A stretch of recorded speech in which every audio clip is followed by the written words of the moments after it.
007. He's gunning for trouble.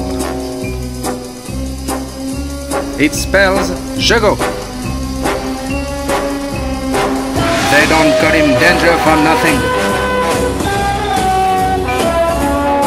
007.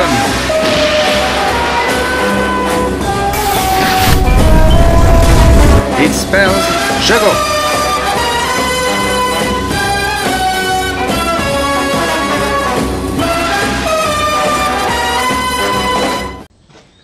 Bonjour à tous. Alors, on continue et on finit le cours sur les molécules. Donc de quoi on avait parlé la dernière fois?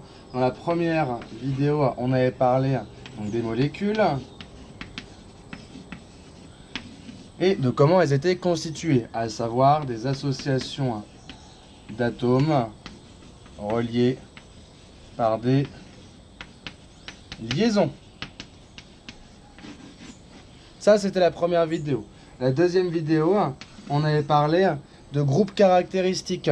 Donc, les groupes caractéristiques, c'était cétone,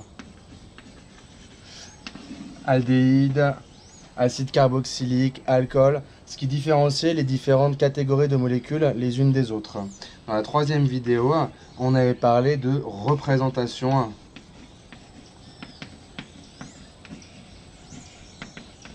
des molécules, donc la représentation en 3 dimensions, le modèle moléculaire, et les représentations planes, formules développées et semi-développées.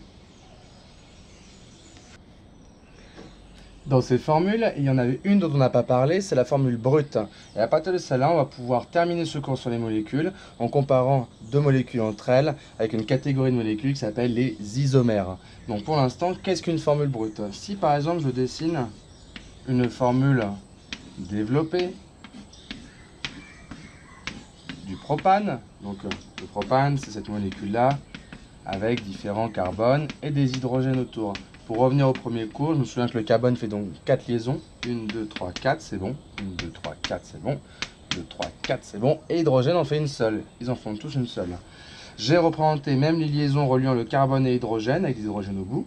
C'est donc une formule plane, dans le plan du tableau, avec toutes les liaisons comptées, donc développées. La formule brute, c'est uniquement dénombrer les atomes que vous avez à l'intérieur de la molécule. Donc là, j'ai des atomes de carbone et j'ai des atomes d'hydrogène. Je vais regarder combien j'en ai à chaque fois. 1, 2, 3 carbones. Je mets à droite du symbole de l'atome le nombre d'atomes que j'avais de cette catégorie-là à l'intérieur de la molécule. J'avais 3 atomes de carbone, c'est 3. Les hydrogènes, 1, 2, 3, 4, 5, 6, 7, 8, H8. Donc en fait, la formule brute, c'est uniquement dénombrer les atomes que vous avez à l'intérieur de la molécule. Donc carbone, hydrogène, oxygène, azote, bref, tout ce que vous pouvez retrouver. Donc ici, j'avais 3 carbones et 8 hydrogènes. Ces 3 H8, c'est ce qu'on appelle la formule brute. Donc pour finir ce cours, je dois m'intéresser à la notion d'isomère. Pour cela, je vais traiter deux exemples, le glucose et le fructose. Deux molécules, ce sont des sucres.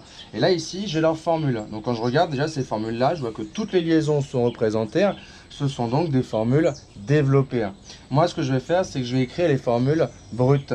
Donc pour cela, je dois dénombrer tous les atomes qui sont dans ces deux molécules-là. Commençons par le carbone. Pour le glucose, 1, 2, 3, 4, 5, 6. C'est 6.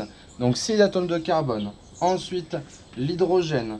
1, 2, 3, 4, 5, 6, 7, 8, 9, 10, 11, 12. C6H12. Et ensuite, les oxygènes. 1, 2, 3, 4, 5 et 6 ici. O6. C6H12O6. C'est donc la formule brute du glucose. Maintenant pour le fructose. Pareil, je commence par le carbone. 1, 2, 3, 4, 5, 6. C6. Beaucoup de bruit les oiseaux. Hein. C6. Ensuite, l'hydrogène. 1, 2, 3, 4, 5, 6, 7, 8, 9, 10, 11, 12. C6H12. Et les oxygènes. 1, 2, 3, 4, 5, 6. O6. Et là, on remarque un truc qui est assez intéressant. Enfin, intéressant pour moi. voir si c'est intéressant pour vous. Donc, ce qui est intéressant, c'est que c'est la même formule brute. Mais si on regarde ces deux molécules, ce sont bien deux molécules différentes, elles n'ont pas la même formule développée. Et c'est ça des isomères en fait. Ce sont des molécules qui ont la même formule brute, mais des formules développées ou semi-développées différentes.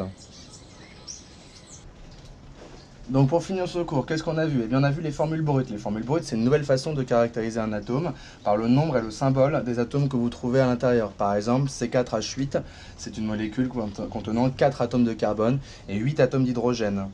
Ensuite, à partir de cette formule brute, il peut y avoir différents types de représentations dans l'espace.